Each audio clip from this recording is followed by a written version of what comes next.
이것이 복음이다. 보라 생명의 면류관이다. 야고보서 1장 12절 말씀입니다.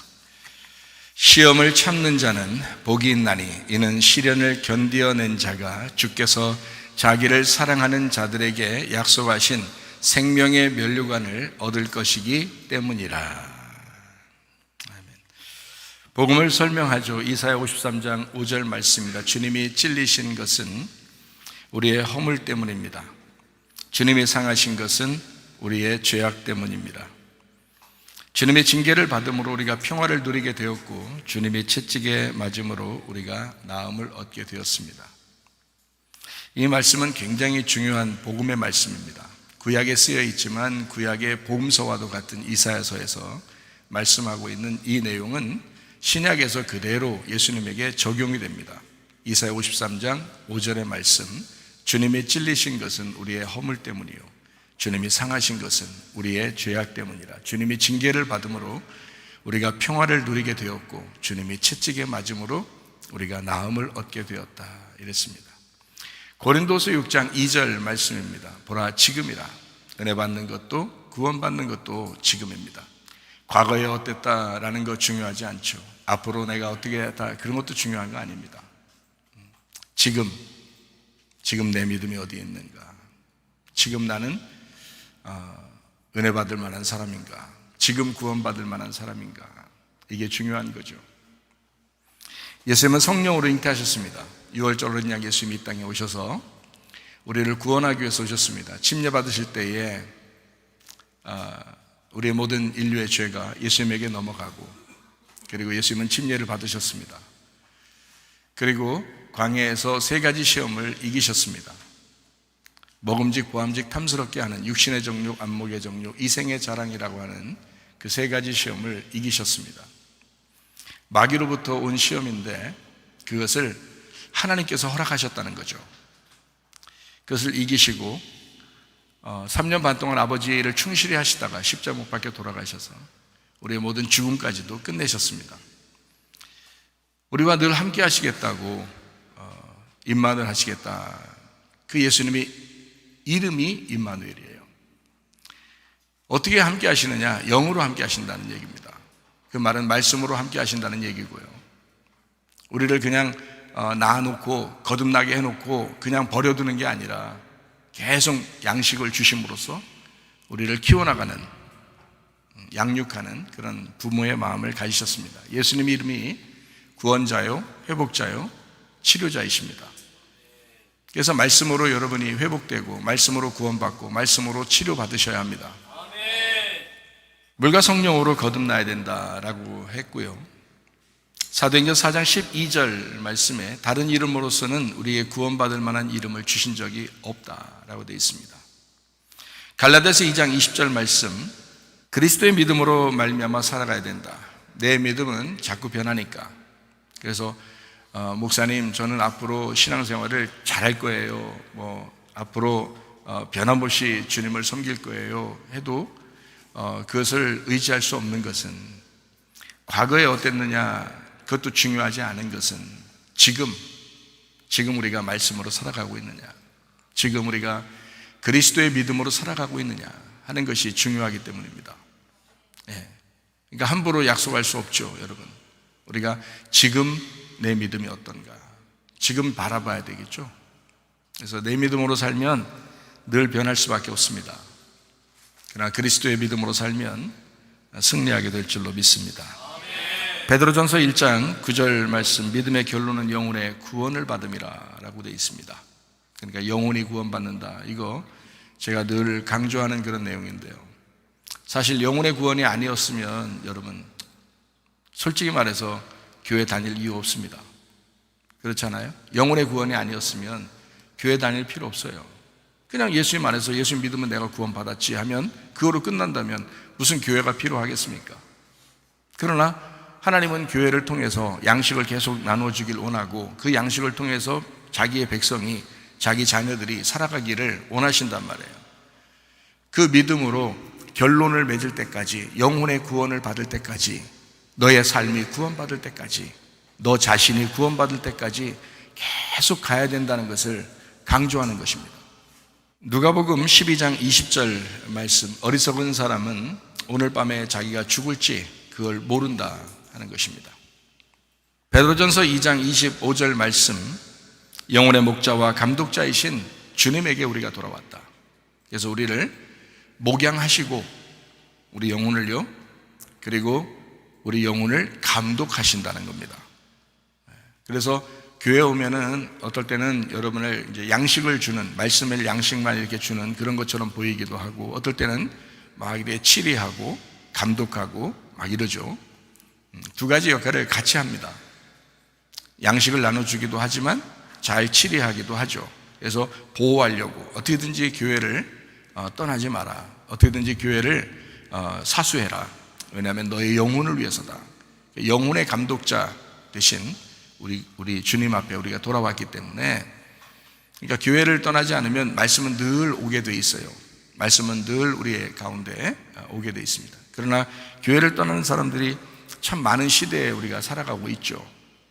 지금의 어떤 트렌드라고 할 수 있는데요, 그럼에도 불구하고 우리가 교회라고 하는 것을, 본방사수 이런 말이 있죠. 그러니까 교회 사수 이것도 참 중요한 것입니다.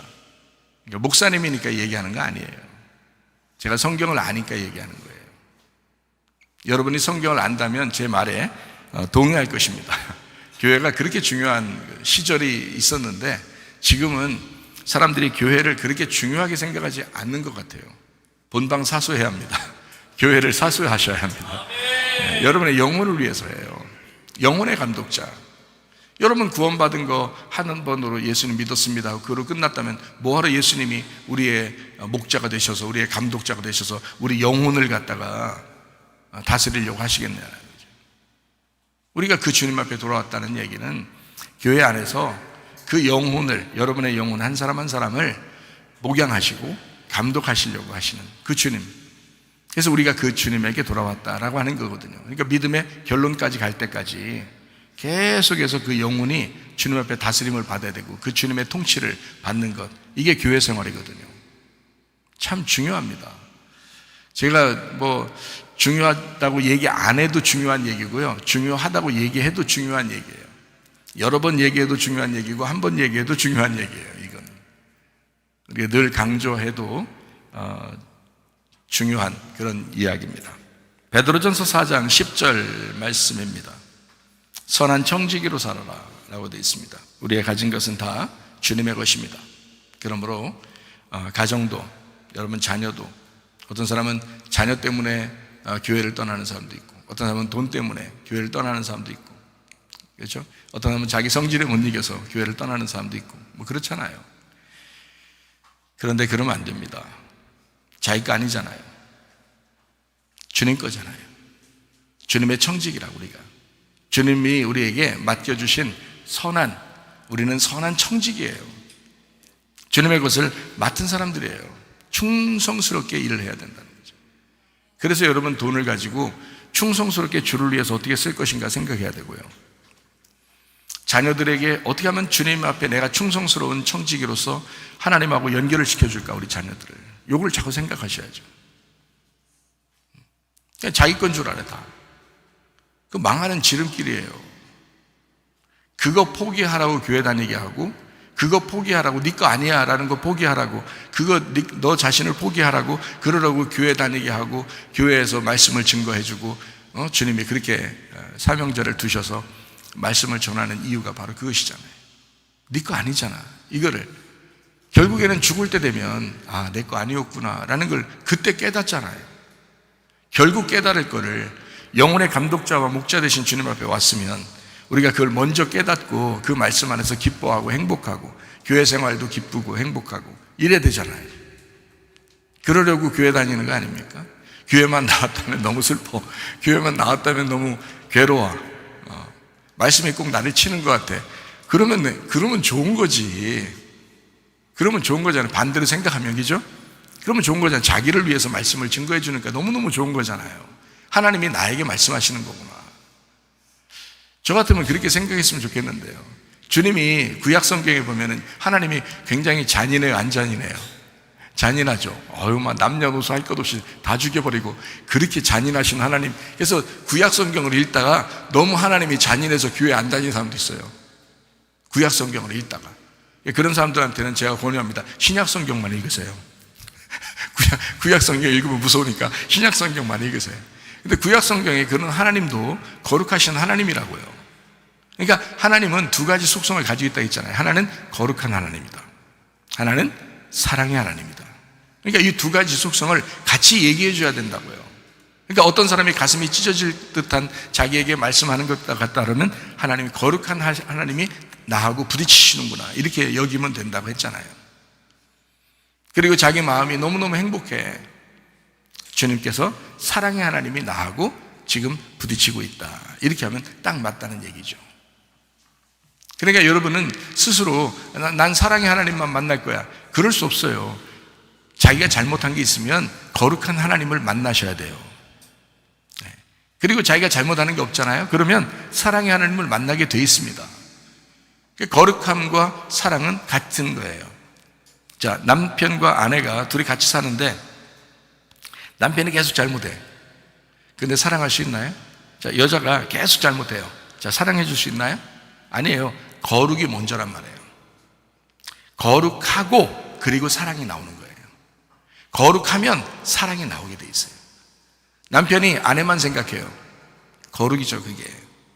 아내가 남편만 생각해요. 그게 거룩이라고요. 그러면 사랑은 자동적으로 나오게 돼 있단 말이죠. 구약에 이스라엘 백성들이 하나님을 자꾸 떠나려고 합니다. 자꾸 자기가 원하는 신을 만들어 버리려고 한단 말이에요. 하나님 마음 어떻겠어요? 무조건 사랑해 줘야 되겠어요? 그게 아니죠. 네가 거룩하면 내가 사랑해 줄게, 그거 말이거든요. 그래서 거룩과 사랑이 같이 나오는 겁니다. 교회 오면은 여러분 가슴에 부딪히는 말씀이 온다면 감사하시기 바랍니다. 그리고 여러분 또 마음속에 사랑의 하나님이 느껴지거든 또 감사하시길 바라요. 그게 하나님이시니까 그런 겁니다. 하나님의 말씀은 이 두 가지 속성이 같이 나와야 되는 거예요. 근데 자기가 부딪히다가 나는 뭐 이런 하나님 싫어. 그래서 막 교회를 떠나기도 하고 막 이런 사람도 있단 말이에요. 그러면 안 된다고요. 그러면 진짜 돌아온 탕자가 되셔야 돼. 빨리 돌아오셔서 내가 탕자였습니다. 내가 돌아옵니다. 이래야 되거든요. 거룩하신 하나님, 사랑의 하나님, 이 둘 다 중요합니다. 우리의 가정도 우리의 교회도 그런 말씀이 필요합니다. 그래서 우리는 청직이다. 마치 자기가 주인인 것처럼 그렇게 살아가는 사람이 너무 많다. 하나님은 아니야. 네가 주인이 아니야. 너를 포기해야 돼. 네가 죽어야 돼. 그리고 하나님이 주인 되셔야 돼. 그래서 하나님 주인 되신 하나님의 자녀라고 생각하고, 주인 되신 하나님의 돈이라고 생각하고, 주인 되신 하나님의 생명이라고 생각하면, 그러면 네가 선한 청지기가 되는 거야. 이런 거거든요. 우리의 영혼의 삶에서는 이게 굉장히 중요하거든요. 거의 전부죠. 왜냐하면 우리가 주님 만날 때까지 거의 전부, 거의 자기 거, 내 거 이렇게 하다가 죽거든요, 사람들이. 그러니까 그 죽을 때까지의 그 삶이 거의 거기에 매여 있기 때문에 하나님은 계속 그 말씀과 부딪히는 겁니다, 여러분. 여러분하고 부딪히는 게 바로 그런 말씀이에요. 자기 성격하고도 부딪히죠. 왜냐하면 자기 성격대로 자기 마음대로 살고 싶은데 그게 안 되잖아요. 그걸 하나님은 막으시고 싶어 한다고요. 그러니까 말씀으로 계속 여러분 불과 같이 방망이 같이 막 두드린다고요, 그게. 근데 어떤 사람은 자기 성격 그래 나 죽었어, 내 죽고 싶어, 그리고 나는 선한 청지기로 살아야지라고 아예 결심한 사람은요, 그게 불방망이처럼 그렇게 여겨지지 않습니다. 말씀이 사랑으로 느껴지거든요.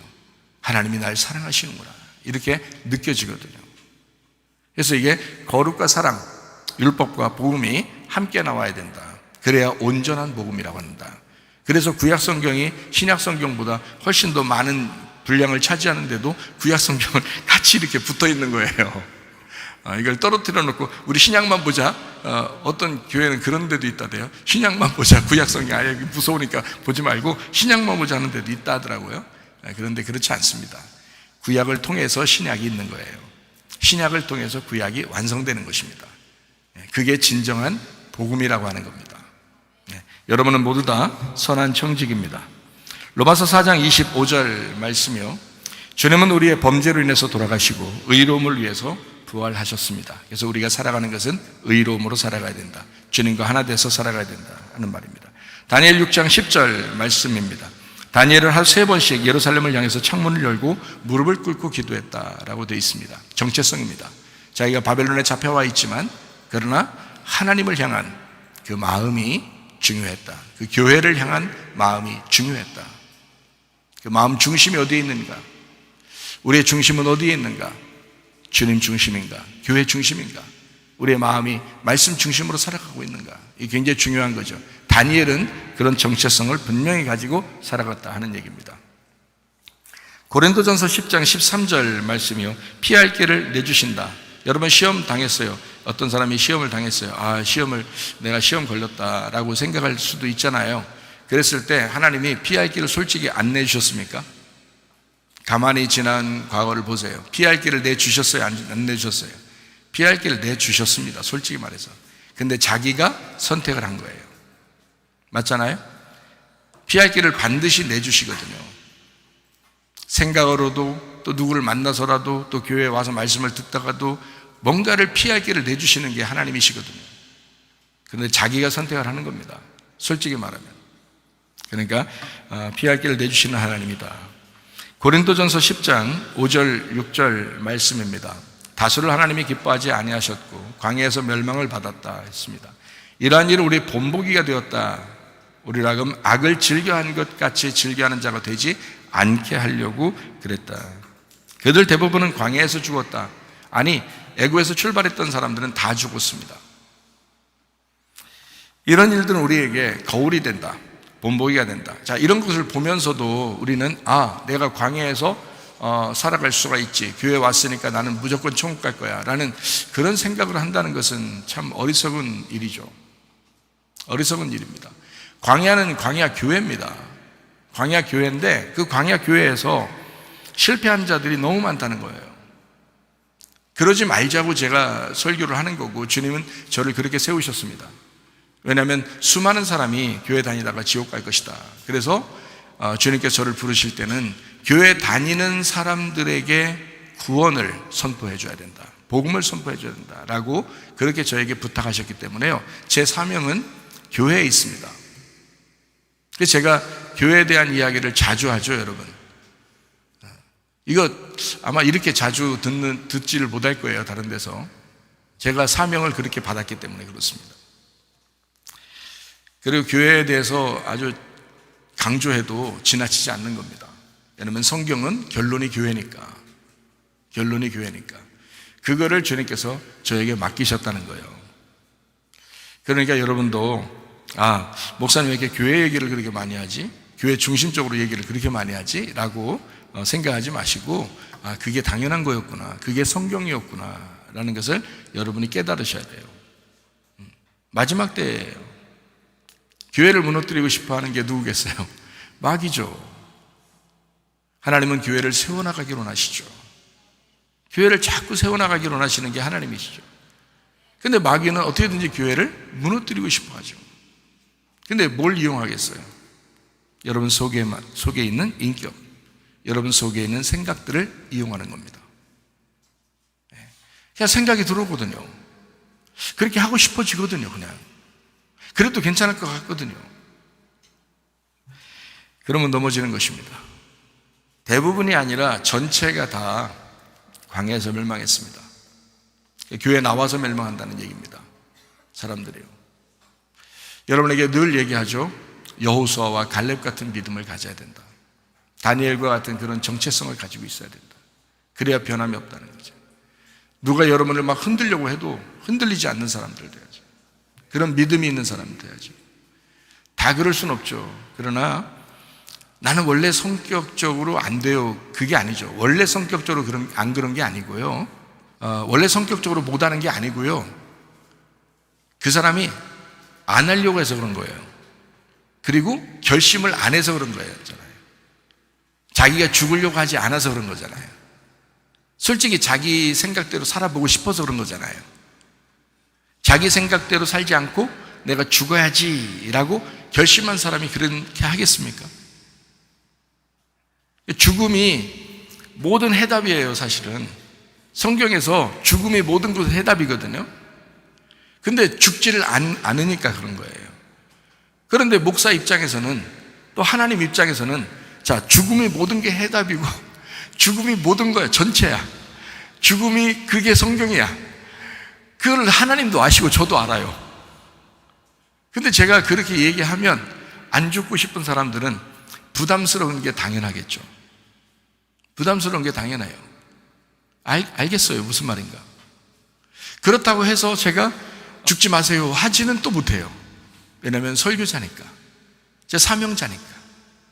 죽으세요 라고 말할 수밖에 없어요, 저의 입장에서는. 광야에서 멸망받지 마세요, 좀 생각을 고쳐먹으세요, 여호수아와 갈렙처럼 사세요, 다니엘과 같은 정체성을 가지고 사세요 라고 말할 수밖에 없어요, 제 입장에서는. 그러니까 목사 설교를 조율하려고 하지 마시고, 목사를 이렇게 해라 저렇게 해라 이렇게 조절하려고 하지 마시고, 목사가 설교하면 어떤 사람은 은혜 받더라, 나도 죽음으로 은혜 받아야 되겠다, 그런 결심을 가지면요, 우리 교회에서는 죽고자 하는 자는 무조건 은혜 받습니다. 죽고자 하는 자는 무조건 삽니다. 이게 우리 교회예요. 근데 그런 교회가 진짜 아닙니까? 그 살려주려고 하는 게 아니라, 살려주려고 하면 죽잖아요. 주님께 심판받는다고요, 주님께 죽는다고요. 살려주려고 하지 않고 계속 죽이려고 아니, 여러분 괴롭히려고 그러는 게 아니라니까요. 주님께 돌아오라고 얘기하는 거예요. 진짜 교회로 돌아오라고 얘기하는 겁니다. 제 마음에는요, 제 양심을 여러분 아시잖아요. 제 양심에 여러분 깊이 손을 집어넣고 와서 제 양심을 딱 만진다면 어떤 양심이겠어요? 목사로서 여러분에게 거룩한 설교를 하고 어떤 때는 사랑의 설교를 하는데요, 반드시 돌아오라고 하는 겁니다. 반드시 돌아오라고. 교회로 반드시 돌아와야 된다. 반드시 주님께 돌아와야 된다라고 얘기하는 거지, 제 양심 눈꼽만큼도 하나님 앞에 양심에 바르게 내가 여러분에게 얘기합니다. 돌아오라고 얘기하는 것입니다. 여러분 혼내려고 얘기하는 게 아니에요. 책망해서 심판하려고 얘기하는 게 아닙니다. 주님 앞에 거룩하고 주님의 사랑을 받으면서 교회 생활에 전적으로 성공하는 여러분 되시기를 바랍니다. 야고보서 1장 12절 말씀입니다. 시험을 참는 자는 복이 있나니 이는 시련을 견디어낸 자가 주께서 자기를 사랑하는 자들에게 약속하신 생명의 면류관을 얻을 것이기 때문이라 그랬습니다. 어느 교회는 교회 강조하지 않는 시대에 돌입했습니다. 개인 구원을 강조하고요, 혼자 신앙생활해도 괜찮다 하는, 혼자 신앙생활 잘하면 칭찬하는 그런 시대에 우리는 살고 있습니다. 그게 하나님의 뜻일까요? 그럴 것 같았으면 순교를 당하는 주님의 제자들도 각자 혼자 살았을 것입니다.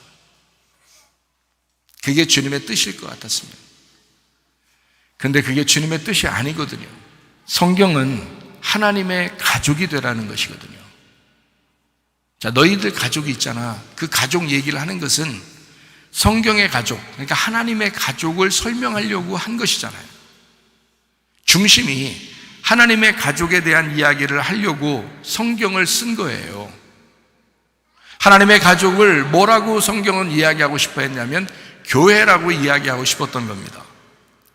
그 교회라고 이야기하려고 요한계시록의 마지막에는 그 교회가 마지막이야 라는 것을 설명하려고 여러분 가정을, 여러분 가족을, 부부를, 부모 자녀를 설명한 거예요. 어떤 게 더 핵심이냐고요. 여러분 가족은 어느 날 다 놓고 가야 돼요. 다 뿔뿔이 다 흩어집니다. 어떻게 죽을 때 어차피 다 뿔뿔이 흩어지게 돼 있어요. 그러나 하나님의 가족은 흩어지지 아니하고 죽어도 모이게 돼 있습니다. 그 하나님의 가족을 이 땅에서 강조하는 곳이 바로 교회고요. 그리고 죽으면 하늘나라 가족이 됩니다. 그게 하늘나라 교회가 되는 거예요. 옛날에는 확대 가족 시대였습니다. 옛날에는요. 근데 어느 날부터인가 핵가족 시대다 이런 얘기를 많이 들어왔죠.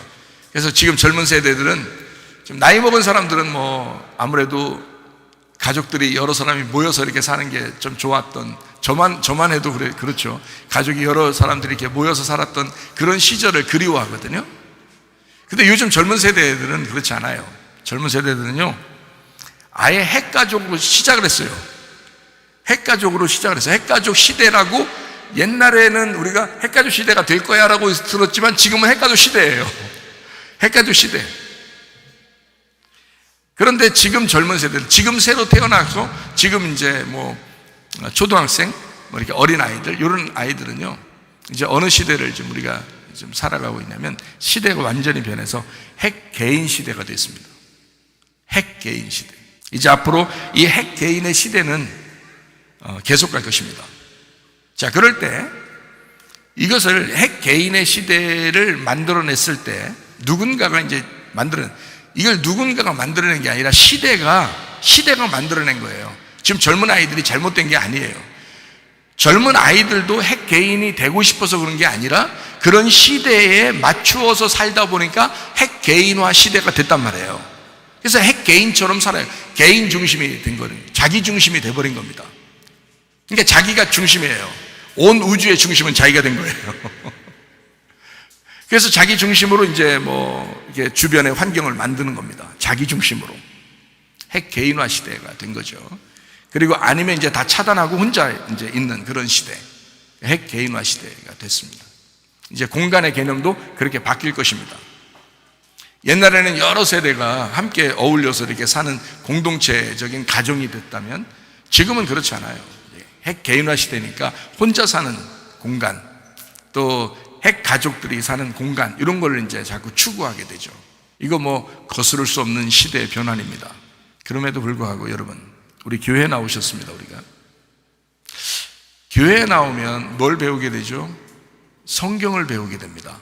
성경을 배우면 성경에서 어떤 가르치는 유형이 있을 거란 말이에요. 성경의 가르침은 뭐를 강조하고 있냐면 교회의 역할을 강조합니다. 그리고 성경은 뭐를 강조하고 있냐면 교회의 모임을 강조합니다. 자, 이 시대하고 맞겠어요? 안 맞겠어요? 안 맞아요. 완전히 구닥다리가 돼버린 거예요. 이 시대하고 완전히 안 맞는 시대. 자, 이럴 때 이 성경은 우리에게 성경적 세계관을 소개합니다. 성경적 세계관. 어떤 성경적 세계관을 소개하냐면 교회 중심이 돼야 된다. 교회 오면 예배 중심이 돼야 된다 라는 얘기를 해요. 자, 이 시대하고 전혀 안 맞습니다. 지금 흘러가는 시대에는 굉장히 빠르게 핵 개인화 시대를 가고 있는데 교회는 반대로 공동체 시대를 열어야 된다는 거예요. 함께 모여야 된다는 거예요. 그걸 교회라고 그런다는 거예요. 그리고 함께 모여서 예배를 드려야 된다는 거예요. 정말 안 맞는 그런, 예배를 드릴 때 영과 진리의 예배라 이렇게 하죠. 영과 진리의 예배. 그래서 예배를 강조하는데 영과 진리의 예배를 드려야 된다. 그래서 우리는 겉으로 이제 생색내는 그런 예배가 아니라 진짜 성경에서는 가리키기를 영과 진리의 예배가 있다.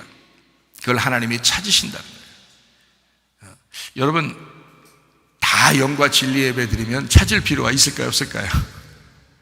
찾을 필요 없어요.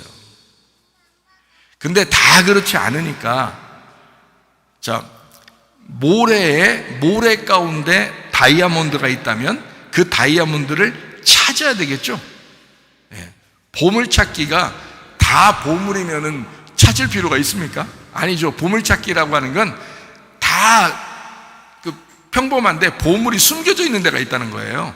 그래서 그걸 찾아오라는 거예요. 보물찾기 하자는 거예요. 다 보물이 있으면 그건 찾을 필요가 없죠. 그 중에 보물을 찾는 거잖아요. 이렇게. 그죠? 픽한다는 거예요. 픽한다는 거죠. 모래 가운데 다이아몬드를 픽하는 겁니다. 찾는 거예요. 하나님이 찾으시는 예배가 있다는 거예요. 어떤 예배? 영과 진리의 예배라는 거예요. 영과 진리의 예배를 여러분 잘 아십니까? 영은 하나님이에요. 요한복음 4장에 보면 하나님은 영이시라 그랬어요. 하나님은 영이시니 요한복음 1장에 보면 말씀이 태초에 있었는데 그게 하나님이시라는 거예요. 그러면 영이라고 하는 하나님은 말씀이라는 거죠. 그러니까 영과 하나님과 말씀은 같은 거예요. 그러니까 영이라는 거예요. 그 영으로 예배드려야 된다는 거야. 뭘로 예배드리라는 거예요? 말씀으로 예배드리라는 거예요. 말씀. 그러면 진리로 또 예배드리라는 거잖아요. 진리, 알레테이아, 란다노라 그랬어요. 란다노는 감춰졌다는 말이고요. 는 그렇지 않다라는 말이거든요. 그러니까 감춰진 것이 아니다라는 말이에요. 여러분 속에 여러분 영혼이 있죠. 뭘로 감춰져 있어요? 뭘로 감춰져 있어요? 몸으로 감춰져 있어요. 자, 이 몸이 죽으면 어떻게 될까요? 이 몸이 찢어지면 어떻게 될까요? 자, 찢어져서 죽었어요. 그러면 어떻게 되죠? 속에 있는 영혼이 나오게 됩니다. 속에 있는 영혼이 나오게 돼 있어요. 그럼 영혼이 드러나는 거죠? 영혼이 드러나려면 어떻게 돼요? 내 몸이 찢어서 죽어야 돼요. 예수 그리스도의 구원이, 예수 그리스도의 영혼이, 예수 그리스도의 영이 그 속에 예수님과 같이 있거든요. 그러면 이게 그냥 예수님과 함께 있을 때는 사람들에게 구원이 이루어질 수가 없어요. 사람들에게 생명이 갈 수가 없어요. 사람들의 영혼이 구원받을 수가 없어요. 예수님 속에 가두어져 있으면. 그래서 예수님 속에 있는 영혼이, 예수님 속에 있는 생명이, 예수님 속에 있는 그 하나님의 숨이, 이것이 예수님이 죽으셔서 찢어질 때 나오는 거예요. 그래서 예수님이 죽을 수밖에 없었던 겁니다. 그러니까 자, 영과 진리로 예배드린다는 것은 예수님이 자기가 길이요 진리요 생명이라고 그러잖아요. 예수님은 길로 오셨습니다. 길을 만들어 주셨어요. 예수님이 길이에요. 그럼 진리로 오라는 거야. 그 진리로 오면 생명을 얻는다는 거예요. 그 진리가 뭐냐면 예수님의 죽으심이에요. 예수님의 죽으심으로 오면 생명을 얻을 거라는 거예요. 그 예수님이 누구 때문에 죽었어요? 너 때문에, 너의 육체 때문에 죽었다고요. 그러니까 예수님의 찢어지심은, 예수님의 죽으심은 너의 찢어짐을 얘기하는 거란 말이에요. 너의 죽음을 얘기하는 거라는 거지. 이해가 돼요? 그러니까 영과 진리의 예배, 하나님이 찾으시는 예배는 어떤 예배냐? 영이신 말씀이신 하나님 안에서 네가 죽는 예배를 드려야 된다는 거야. 예수가 죽었음을 네가 확증하는 예배를 드려야 된다는 거예요. 그게 영과 진리 예배예요. 그런 사람이 많지 않으니까 하나님이 찾으신다는 거예요. 그게 요한복음 4장에 사마리아 여자하고 얘기할 때 나오는 영과 진리의 예배예요. 하나님이 찾으시는 예배다. 말씀이 드러나야 돼요, 여러분한테. 말씀이 드러나면서 여러분을 치고 여러분을 깨뜨린다고요. 그게 예배라고요. 그 심령이 상한 사람들은 천국이 저희 것이 되는 거다. 그걸 상처받았다고 얘기해서 자기가 하나님을 밀어버리면 그건 자기가 주인 되어버리는 거란 말이에요. 안 된다고. 그러려고 말씀을 하는 거겠냐고. 여러분, 제가 장담하죠. 제가 살아있는 한, 제가 죽을 때까지 아마 죽음에 대한 이야기는 끊이지 않을 것입니다. 그게 십자가고 그게 복음이기 때문에 그렇습니다. 그거 빼놓고는 성경이, 그 십자가의 복음 빼놓고는 성경이 성경의 역할을 할 수가 없어요. 그 진리가 아니고서는, 그 죽음이 아니고서는 설교 자체가 아닌 거예요. 이해하셔야 됩니다. 여러분 이해하셔야 돼요. 아니, 목사를 이해해달라는 게 아니에요. 목사도 이해해 주셔야 되죠. 하나님 말씀을 이해하셔야 된다. 그래서 영과 진리의 예배는 영이신 말씀을 네가 이해하는 것이다. 네가 깨달아 아는 것이다. 그러면서 네 머리가 깨지는 거야. 그래서 네 머리가, 네 생각이 가지고 있었던 그거 깨지는 그 이해력이 올 때, 그 가슴으로 이해되는 그 마음이 올 때, 그게 영과 진리의 예배야. 그런 사람을 하나님이 찾으실 거야. 많지 않을 거야. 그러니까 찾을 거야. 저는 은혜 받고 회개하고서요, 이걸 깨달았어요. 그거를. 주님, 진짜 그런 주님이시구나. 제가 그래서 계속 여러분, 하나님은 사랑이라고 얘기하지만 하나님은 우리가 죽기를 원하신다 라고 얘기를 자꾸 하죠. 하나님은 사랑의 하나님이시다. 그래서 제가 이런 노래도 같이 하죠. 하나님은 사랑이에요. 얼마나 눈물겨운 그런 사랑의 노래예요. 그러면서도 우리가 하나님 앞에 늘 여러분 하나님 제 양심에 거리낌 없도록 여러분 그 하나님의 사랑이 여러분 속에서 전달되면 여러분은 거룩한 하나님을 따르게 될 것이다. 그렇게 제가 설교하는 이유입니다. 성경은 하나님의 가족을 강조해요. 이 성경은요. 그래서 혼자 신앙생활하면 영혼의 구원 필요 없어요. 혼자 신앙생활하면요. 그죠? 성질 고약한 거 고칠 필요도 없어요. 혼자 신앙생활 하니까. 그런데 교회 공동체에서 생활하려면요. 성질 고쳐야 돼요. 그게 자기가 못 고치니까 주님께 고쳐달라 하는 거예요. 그래서 내 믿음으로 하지 않고 예수님 믿음으로 해야 되니까 주님께 회개하라는 거예요. 성경은 하나님의 가족, 교회를 강조합니다. 그래서 요한계시록에는 새 예루살렘이 나오잖아요. 그게 교회예요. 새 예루살렘을 만들려고 옛날 예루살렘을 부셔버리는 겁니다. 건물된 예루살렘을 깨뜨려버리고 새 예루살렘이라는 영혼의 그 교회를 만들어버리는 거예요. 그게 부활의 예수님의 교회예요. 십자가 예수는 우리를 죽이는 거고요.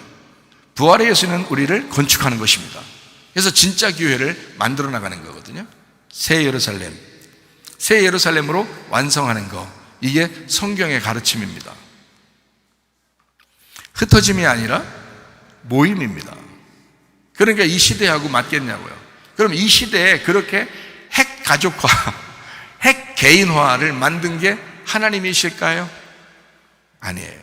사실은 공동체, 나라도 공동체, 옛날엔 나라도 공동체, 가족도 공동체의 가족이죠. 교회도 공동체였어요. 다 그렇게 살아가는 게 사실 이스라엘 백성들이 그 한 사람이 나오는 게 아니잖아요. 한 사람처럼 똑같은 이스라엘 백성이 전체가 한 가족으로 나오는 거거든요. 그게 이스라엘이라는, 야곱이 이스라엘 됐는데 그 이스라엘이라는 가족이 전체가 나오는 거예요. 그 가족 구원입니다. 그게 나라예요, 나라. 그러니까 한 나라가 한 가족이었고요. 그 한 가족이 한 교회였어요. 그렇게 하나님은 공동체의 구원을 만들어냈던 거거든요. 그게 요한계시록의 새 예루살렘 교회가 되는 겁니다. 그런데 지금은요, 이거를 다 깨뜨려버리고 싶어 하는 거예요. 누군가가 이걸 깨뜨려버리고 싶은 거예요. 그래서 시대가 마지막 때 되니까 점점 깨질 겁니다. 공동체의 이런 정신들은 점점 깨질 거예요. 자기 혼자 신앙생활해도 되지 뭐 이렇게 생각할 겁니다. 자기 혼자 생활해도 되지 뭐 이렇게 생각할 겁니다. 그러나 성경의 가르침하고는 반대되는 개념입니다. 성경의 가르침이 아니에요. 성경의 가르침은 모임이라는 교회를 강조합니다. 분명히 여러분 아시기 바랍니다. 이 세상은 모임이 아니라 흩어져야 된다고 그걸 강조합니다. 세상과의 전쟁이에요. 마귀와의 전쟁이에요. 교회가 어딜 따라야 되겠습니까? 세상을 따라갈 거예요? 바벨론을 따라갈 거예요?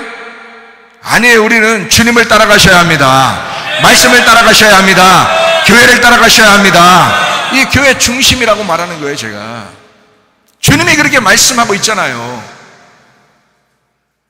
제가 성경을 얘기하거든요. 저는 제 얘기하는 거 아닙니다. 저는 성경을 통해서 말씀을 깨닫죠. 하나님을 통해서 말씀을 깨달았어요. 그러니 말씀을 얘기하는 겁니다. 여러분에게 강조할 수밖에 없어요. 교회를. 자, 사람들이 시험 든다라고 얘기했을 때 다른 것에서 시험 든다는 얘기 들어봤어요? 거의 못 들어봤어요. 어디서 시험 든다 그래요? 교회에서 시험 든다 그래요. 왜 시험 드는 거예요? 자기가 죽으면 시험 들겠어요? 죽으면 시험 안 들어요. 살아있으니까 시험 드는 거예요. 교회는 살아있는 사람이 제물로 하나님 앞에 드려지는 게 아니라 죽은 사람이 하나님 앞에 제물로 드려지는 거, 그게 예배라고 그러거든요. 그걸 희생제사라 그렇게 말해요. 그러니까 교회에 오면 살아있으려고 오는 게 아니고 죽으려고 오는 것이고요. 살아있는 사람으로 교회가 형성되는 게 아니라 죽은 사람으로 교회가 형성되는 것입니다. 자기 의견이 있는 게 아니고 주님의 의견만 있는 거고요. 자기 믿음이 있는 게 아니고 주님의 믿음이 있는 것입니다. 내 생각이 있는 게 아니고 내 생각으로 살아가는 게 아니라 주님의 생각으로 살아가려고 하는 거죠. 내 말씀이 아니라 주님의 말씀으로 살아가려고 하는 거, 이걸 바로 교회라고 그러는 것입니다. 그런데 교회에서 시험 들었다라고 얘기하는 것은 대부분 다 자기를 좀 알아달라는 것입니다. 자기를. 살아있다는 얘기입니다. 그러면 교회 공동체가 되기 어렵죠. 자기 안 알아줬다. 자기가 듣기 좋은 말을 해줘야 되는데 자기 듣기 좋은 말을 하지 않았다. 이럴 수도 있잖아요. 그렇게 해서는 공동체가 되기 어렵습니다. 그러니까 여러분, 여러분 자신들이 힘들더라도, 구레네 사람 시몬은 억지로라도 십자가 지었잖아요. 그러면서 그리스도 예수 안에서 하나가 됐잖아요. 그리고 그 가정이 구원받았잖아요. 그러니까 하기 힘들 때는 억지로라도 하는 겁니다. 그렇게 자기 십자가를 지고 따라오는 거예요. 자기를 부인하고 주님을 따라오는 거예요. 그게 십자가 지는 거예요. 그런 마음. 그래서 여러분에게 혹시 부딪히는 말씀이 혹시 있다 그러면 목사님을 찾아와서 왜 부딪히는 말씀합니까? 라고 얘기해 주시면 됩니다. 그러면 내가 찾아오기를 바랬다라고 얘기할 거예요. 그리고 이렇게 부딪히는 얘기한 것은 이러이러한 이유 때문에 한 것이다 라고 얘기를 해주겠죠. 그러면 목사님하고 관계는 전혀 문제가 생기지 않습니다. 근데 이제 목사님은 안 찾아와요. 목사님 안 찾아오고 혼자 생각을 한단 말이에요. 혼자 생각하고 목사님이 날 미워하나? 목사님이 나를 이제 까나? 이렇게 생각을 한단 말이에요. 전혀 아니거든요. 눈꽃만큼도 그런 거 없거든요. 여러분이 저를 몰라서 그런 거죠. 주님을 몰라서 그런 거죠. 다 돌아오라고 얘기하는 거죠. 주님도 네가 나에게 돌아와야지. 네가 나에게 돌아와야지. 그 말은 뭘로 돌아오라는 얘기인 줄 알아요? 교회로 돌아와야지 하는 말이에요. 모든 사람이 교회로 돌아와야지. 이게 하나님의 가족이잖아. 여기에서 네가 부딪혀 깨지고 여기에서 새 예루살렘이 돼야지. 이게 진짜 교회인데 이거를 참 성령의 교회들에게 하시는 말씀을 귀 있는 자들만 들을지어다. 이게 요한계시록의 2장과 3장에 그렇게 말씀하잖아요. 참 안타깝습니다. 참 안타까워. 야고보서 1장 12절 말씀입니다. 시험을 참는 자는 복이 있다. 시련을 건디어낸 자가 주께서 자기를 사랑하는 자들에게 약속하신 생명의 멸류관을 얻을 것이기 때문이다. 그랬습니다. 거기 시험을 참는 자는 복이 있대요. 그럼 뭐 받는다고요? 생명의 멸류관을 얻을 것이다. 이랬습니다. 생명의 멸류관 여러분 아시죠? 생명 주께 있네. 생명은 주께 있습니다. 생명이 주님이십니다. 예수님이 생명이셔요. 예수님은 길이요, 예수님은 진리요, 예수님은 생명이십니다. 생명의 멸류관이라고 하는 것은 예수님이 가지고 있는 부활의 영광을 얘기합니다. 그래서 예수님을 부활하시는 분, 생명이시는 분, 그래서 부활하시는 분을 영광이라고 그래요. 그래서 영광의 예수님, 그래서 영광과 존귀가 있다 이렇게 말하죠. 부활 승천하신 예수님을 얘기합니다. 그 영광의 멸류관이라고 하는 것은 부활의 예수님을 얘기하는 거죠. 의의 멸류관이라고 하는 것은 하나님에게 다시 돌아가는, 이제 하나님과 하나가 된, 의롭게 된, 자기 자리로 돌아간 그런 이제 멸류관, 그런 주님이시다라는 얘기거든요. 의의 멸류관. 그래서 우리가 달려갈 길을 다 달려가고 주님에게 돌아가면 그럼 그게 의의 멸류관 받는 거예요. 왜 그러냐면 주님에게 다 돌아가잖아요. 이 땅에 사는 동안에는 자꾸 자기를 죽여야 되고 자기 껍질을 벗겨야 되고 그러잖아요. 근데 주님에게 돌아가면 이제 완성이 된 거거든요. 그래서 빛나고 깨끗한 새 옷을 입고 의롭게 된 거거든요. 그럼 의의 멸류관을 받은 것입니다. 주님과 함께 있는 거란 말이에요. 그래서 영광의 멸류관, 의의 멸류관, 그리고 생명의 멸류관, 다 예수님을 얘기하는 거예요. 그런 생명의 멸류관을 받는다. 그 말은 사망의 반대잖아요. 생명의 멸류관이. 그러니까 너 죽지 않을 거야. 너 죽었잖아? 그러니까 넌 살 거야. 너 생명을 줄 거야. 너 죽지 않을 거야, 더 이상. 그래서 둘째 사망이 너에게 오지 않을 거야. 너 죽었잖아. 그런 사람은 둘째 사망이 오지 않는 거야. 그럼 너 안 죽었잖아? 그럼 너 주님 만날 때 죽어. 그럼 하나님과 떨어지게 돼 있어. 근데 너 지금 그 사실을 깨닫고 내가 죽어야지 했잖아. 그러면 다시는 죽지 않는 거야. 너에게 생명이 올 거야. 생명이 올 거야. 이게 생명의 면류관이란 말이에요. 거기에 시험을 참는 자라고 되어 있잖아요. 그 시험이라고 하는 게 페이라스모스라는 단어입니다. 이게 역경, 유혹이라는 단어거든요. 이게요. 그 유혹의 시험을 얘기합니다. 이게 페이라조에서 왔어요. 이게 시험하다, 유혹하다, 훈련하다라는 단어입니다. 그러니까 여러분을 시험하는 건 대부분 다 이런 유혹의 시험입니다. 넘어뜨리려고 하는 그 시험. 이거를 페이라조라고 그러거든요. 이게 페이라에서 왔어요. 이 페이라라는 말이 찌른다라는 말입니다. 여러분 시험 왔다 그런 말은 날 찔렀어 이런 말이거든요. 그죠? 날 찔렀어. 이런 시험이 왔단 말이에요. 그런 시험이 왔어. 나 시험 들었어. 나 찔렸어. 그 말이에요. 여러분만 찔리나요? 저도 찔려요. 저도 엄청 시험 받습니다. 사람들 때문에 엄청 시험 받아요. 잠도 못 자게 시험 받아요. 진짜 사람들이 왜 이럴까? 나하고 너무 틀린 것 같다. 나는 적어도 의리는 있는데, 의리는 지키는 사람인데, 나 한번 의리를 맺으면 난 의리는 끝까지 지키는 사람인데 적어도. 그런데 사람들이 의리가 없다. 참 시험 든다. 목사도 시험 듭니다. 이런 시험이에요. 근데 목사가 참는 거예요. 목사가 참는 거야. 참는 자가 복이 있다고 그러니까 참는 거야. 페이라조라는 이 시험이 저에게도 와요. 예수님도 그 시험을 받았어요. 광야에서 마귀가 시험했잖아요. 마귀가 예수님 넘어뜨려 보려고. 그죠? 예수님도 시험 받는다니까요. 근데 예수님은 그 시험을 이긴 거야. 그걸 참고 견디어 이긴 거예요, 예수님은. 근데 사람들은요, 대부분 넘어지는 거야. 그 시험에. 자, 이 페이라조라는 말은 페이라에서 왔어요. 페이라라고 하는 단어는 찌른다라는 단어예요. 그러니까 시험이 왔다는 말은 뭔가 찔린 거예요. 이게 페란에서 왔어요. 페란. 페란이라는 단어가 어떤 단어냐면 꿰뚫어서 구멍을 내가지고 저쪽 넘어가 보이는 겁니다. 그러니까 구멍 났다는 얘기야. 자, 여러분만 구멍 나겠어요?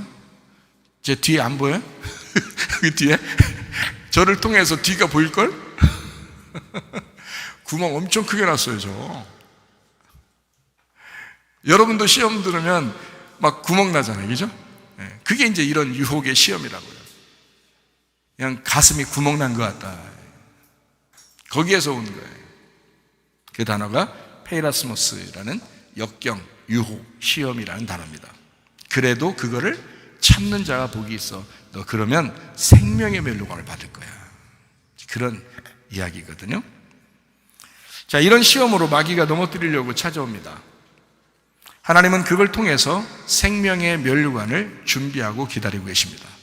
그러니까 여러분과 저하고 조금 다른 점만 하면 시험은 똑같이 오는데 저는 그 시험을 참고 견디려고 하는 거고 어떤 사람은 시험을 못 참고 넘어지는 것입니다. 자, 무슨 말인지 아시겠죠? 자, 그런가 하면 하나님의 직접적인 이런 시험도 있습니다. 하나님의 직접적인 시험도 있어요. 시험, 도키마조라는 시험이 있습니다. 도키마조.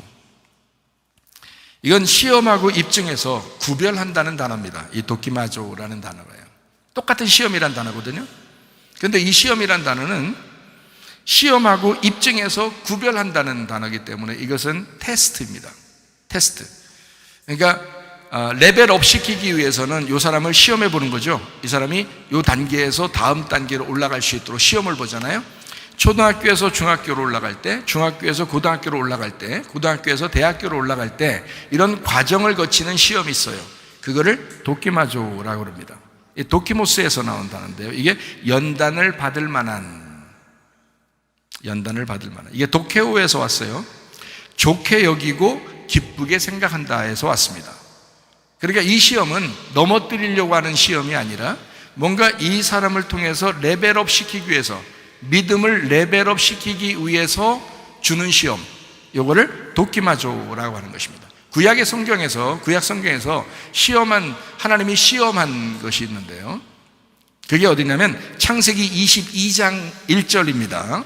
창세기 22장 1절 보니까 그 일 후에 하나님이 아브라함을 시험하시려고 그를 부르시되 아브라함아 하시니 그가 이르되 내가 여기 있나이다 이랬습니다.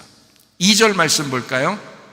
창세기 22장 2절 말씀 보니까 여호와께서 이르시되 네 아들 네 사랑하는 독자 이삭을 데리고 모리아 땅으로 가서 내가 네게 일러준 한 산 거기서 그를 번제로 드려라 이랬습니다. 하나님 앞에 하나님이 아브라함을 너 믿음 있는지 한번 시험해보자 하는 이런 얘기거든요. 그러니까 아브라함이 이거를 할 수도 있고 안 할 수도 있는 거예요. 아브라함이 순종할 수도 있고 불순종할 수도 있는 거예요. 하나님이 이삭이 얼마나 귀한지를 알아요. 그러니까 하나님이 주신 이삭이라고요. 그래놓고 아브라함 보고 뭐라고 하냐면 너 한번 드려봐 이러는 거예요. 그러니까 아브라함 입장에서는 황당하잖아요. 줄 때는 언제고 또 달라고 할 때는 언제냐 이런 생각이 들어올 거 아니에요. 시험에 걸릴 수 있다고요. 근데 이 아브라함이 생각을 해보는 거예요. 3일길을 가면서 생각을 해보는 거예요. 하나님이 왜 그랬지? 하나님이 왜 이랬지? 근데 하나님이 아브라함의 믿음을 시험해 보는 거거든요. 하나님 절대 이삭 데려가지 않습니다.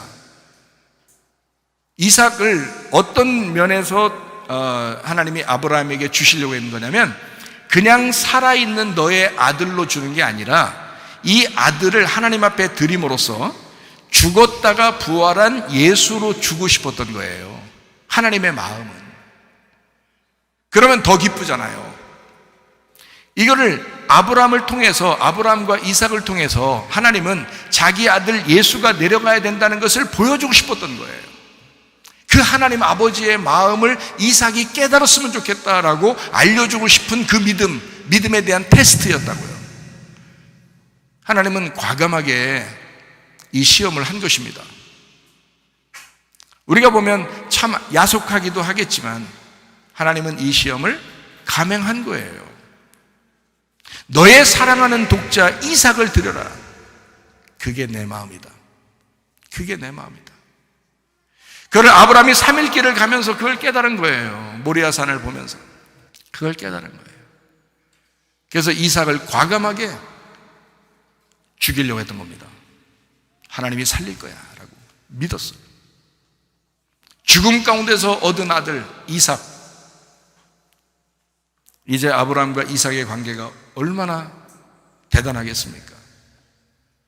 그렇게 아브라함과 이삭의 그 관계가 연결되는 이제 아브라함의 시대에서 다시 이삭의 시대로 넘어가는 그 아브라함의 믿음을 통해서 이삭에게 그 믿음이 전수돼서 믿음으로 넘어가는 그 이삭은 순종했거든요. 그걸 통해서 하나님의 마음을 깨달았거든요. 이삭도 하나님의 아들이 이 땅에 내려와서 우리를 위해서 죽어야 된다라고 하는 그 사실을, 나를 위해서 대신 죽으시는 예수님이 계시다라는 것을 그들이 깨달은 거거든요. 그거를 알려주고 싶었던 그 시험, 하나님이 시험하십니다. 그리고 하나님이 심판하십니다. 마귀도 시험합니다. 마귀도 유혹합니다. 그러나 마귀가 심판하지는 못합니다. 하나님이 심판하시는 겁니다. 하나님은 테스트에서 단계를 올리는 그 테스트, 시험을 한다는 거죠. 그게 도키마조, 연단하는 시험입니다. 그 사람을 연단하는 시험. 에베소서 5장 10절 말씀입니다. 주를 기쁘시게 할 것이 무엇인가 시험하여 보라 라고 할 때 이게 도키마조입니다. 디모데전서 3장 10절 말씀입니다. 이에 이 사람들을 먼저 시험하여 보고, 테스트입니다. 도키마조, 테스트해 보고 그 후에 책망할 것이 없으면 집사의 직분을 맡게 할 것이요. 교회들마다 이 말을 잘 도키마조해서 시험을 테스트를 해야 되는데 그렇게 못하고 교회 나오면 무조건 집사, 좀 오래 다니면 권사, 교회 나오면 집사, 좀 오래 다니면 안수집사, 그리고 좀 더 다니면 장로, 이렇게 하니까 다 자기가 집사, 권사, 장로 뭐 이러는 줄 아는데 하나님이 도끼마저 하셔야 합니다. 저는 그냥 사랑으로 교회에서 집사처럼 행동하라고 집사 임명하고 그러는 거지, 여러분에게. 근데 성경은 아무나 주라고 안 하잖아요. 그걸 반드시 도끼마저 하라는 거예요. 시험해보고 테스트해라. 그 정도 변함이 없는 사람들, 하나님께 향한 그 사랑이 변함이 없는 사람들, 그 거룩함이 변함이 없는 사람들, 이런 사람들을 집사의 직분을 하게 하라. 그래서 초대교회에 수천 명이 구원받고 함께 모였는데 그 중에 7명을 뽑은 겁니다. 집사의 직분을 하게 하려고. 7명. 거의 사도와 똑같은 수준이에요. 스데반과 빌립 이런 사람들, 사도와 똑같은 수준이잖아요. 그런 사람들을 집사로 임명한 거거든요. 근데 지금은요, 교회 조금 다니면 집사, 좀 더 다니면 권사, 좀 더 다니면 안수 집사, 장로, 이렇게 하니까 좀 문제가 있는 것 같습니다. 그래도 여러분에게 하는 것은 좀 열심히 잘 해달라고 임명해 놓고 그 직분 따라서 그 옷을 입혀줬으니, 소방수 옷을 입혀줬으니 소방수 행동을 해라. 경찰관 옷을 입혀줬으니 경찰관처럼 살아라. 집사 옷을 입혀줬으니 집사처럼 살아라. 라는 그런 마음이에요. 여러분에게 무슨 심정인지 아시겠죠? 마귀는 유혹해서 넘어지게 하는 시험, 템테이션입니다. 이게 페이라조, 찌르는 시험을 합니다. 데살로니가전서 3장 5절 말씀입니다. 이러므로 나도 참다 못하여 너희 믿음을 알기 위하여 그를 보내었노니 이는 혹 시험하는 자가 너희를 시험하여 우리 수고를 헛되게 할까 함이니.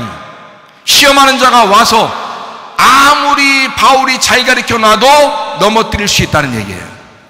시험하는 자가 와서 템테이션 해서 그 사람을 넘어뜨릴 수가 있다. 최사무엘 목사가 아무리 잘 가르쳐도 넘어지게 할 수가 있다 하는 얘기입니다. 바울이 아무리 잘 가르쳐도 넘어지게 하는 자가 나올 수가 있다 하는 겁니다. 그게 시험, 페이라조라는 시험입니다. 디모데전서 6장 9절 말씀입니다. 부활해 하는 자들은 시험과 올무와 여러 가지 어리석고 해로운 욕심에 떨어지나니 그 사람으로 파멸과 멸망에 빠지게 하는 것이라. 이 세상에서 성공해 보려고, 부자 되려고 노력하다 보면 시험에 걸린다. 너 페이라조에 걸린다. 어느 날 네 가슴이 구멍 날 거야. 영혼을 위하여, 영혼의 구원을 위하여 살아가는 사람들은요, 우리의 가슴이 따뜻해야 되거든요. 가슴이 편안해야 되거든요. 근데 어느 날 너는 이 세상 따라가다가 가랭이 찢어지는 듯한 그런 시험에 걸려버릴 거야. 야고보서 1장 2절 말씀입니다. 내 형제들아 너희가 여러 가지 시험을 당하거든. 여기 페이라조입니다. 여러 가지 시험, 마귀의 시험이 있다. 여러 가지 마귀의 시험이 있을 거다.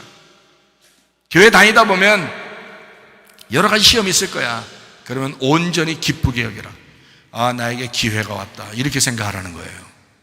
어떤 기회가 왔다는 거예요? 예, 승리하면 생명의 면류관 주겠다는 그 기회가 왔다. 이렇게. 아니, 어떻게 넘어집니까? 어떻게 그리스도인들이 어떻게 넘어집니까? 어떻게 집사, 장로, 권사, 안수집사 이런 사람들이 왜 넘어집니까? 어떻게 목사가 넘어집니까? 어떻게 전도사가 넘어집니까? 진짜 믿음이 아니었던 거죠. 진짜 믿음이 아니었던 거죠. 야고보서 1장 12절 말씀입니다. 시험을 참는 자 복이 있다. 여기 시험이 페이라조입니다. 시험은 그렇게 온다. 그러나 그거 견디면 너 생명의 멸류관 줄 거야. 야고보서 1장 13절 말씀입니다. 사람이 시험을 받을 때에, 여기 페이라조입니다. 페이라조라는 시험, 이 유혹이라는 시험, 여러분 넘어뜨리려고 하는 시험, 교회를 떠나게 만들려는 그 시험, 이것이 올 때에 내가 하나님께 시험 받는다고 하지 마라. 그거 하나님께 시험 받는 거 아니다. 하나님은 악에게 시험을 받지도 아니하시고 친히 아무도 시험하지 않는다. 페이라조 시험하지 않는다. 하나님은 도끼마조 시험을 한다. 반드시 믿음을 레벨업 시키기 위해서 시험을 하는 거다. 하나님은 넘어뜨리려고 하는 시험을 하는 게 아니다. 하나님은 그런 시험 안 한다. 착각들 하지 마라. 야고보서 1장 14절 말씀입니다. 오직 각 사람이 시험을 받는 것은 자기 욕심에 끌려 미혹되는 것이다. 자기 욕심에 끌려 미혹되는 것이다. 자기 좀 알아달라고 하는 것이다. 다 자기 좀 알아달라고 시험 드는 거 아닙니까? 다른 사람에게 좀 잘 보이려고 시험 당하는 거 아닙니까? 교회를 공동체를 벗어난다고 하는 것은, 가정이라는 공동체를 벗어난다고 하는 것은, 여러분은 가정의 공동체를 벗어나진 않을 거예요. 그러나 교회 공동체를 벗어나는 사람들은 많습니다. 교회들마다 얼마나 많은지 몰라요. 철새와 같이 열이 갔다가 저리 갔다가 막 이렇게 하는 사람들도 굉장히 많다 그래요. 가나안 성도라고 그래요. 안나가 성도, 이렇게 가나안 반대로 안나가, 이렇게 성도도 많다는 거예요. 그게 무슨 성도입니까? 교회도 아닌데, 그 사람들은. 일부러 그런 거잖아요. 왜 그런 거예요? 자기의 욕심에 끌려 시험을 당한 것이다. 하나님이 그렇게 만들었습니까? 성경이 그걸 가르치나요? 아니에요. 부득이한 경우 자기가 너무 아파서 병원에 있다든지 환자로 있다든지 말해요. 움직일 수 없다든지 뭐 이런 사람들은, 그런 사람들은 어쩔 수 없이 온라인 예배도 필요하죠. 그러나 그렇지 않은 사람들은 모이기를 힘써야죠. 마지막 때가 되면 될수록 모이기를 더 힘써야죠. 이 권사님도 지금 심장 수술하고 나서 지금 벌써 예배 드리려고 온다고 오늘 또 막 그렇게 하는데, 그런데 아니다, 좀 한 주만 더 쉬자, 그렇게 해서 좀 편안하게 있으라고 다음 주에 오시라고 그랬어요. 심장 수술 한 지가 며칠 안 됐는데 그렇게 벌써 예배 드리려고 오시다고, 이런 마음이 돼야 된다는 거죠. 교회 공동체, 모임, 예배, 이거는요 주님께서 원하시는 것인데 그것을 흐트러뜨리려고 하는 것이 마귀다. 그 시험은 반드시 교회에서 마귀가 하고 있다는 거예요. 하나님은 그런 시험이 사람들에게 온다는 것도 하나님도 알아요. 근데 그거를 가만히 보면서 어떻게? 네가 이기는지 보자. 이기는지 보자. 이기면 내가 생명의 멸류관을 줄 거야. 그러잖아요. 그러니까 여러분, 마귀의 시험에 넘어지지 말고 그리스도 예수 안에서 교회를 사수하고 말씀을 사수하고 주님을 사수하다가 주님 만나시기를 소원합니다.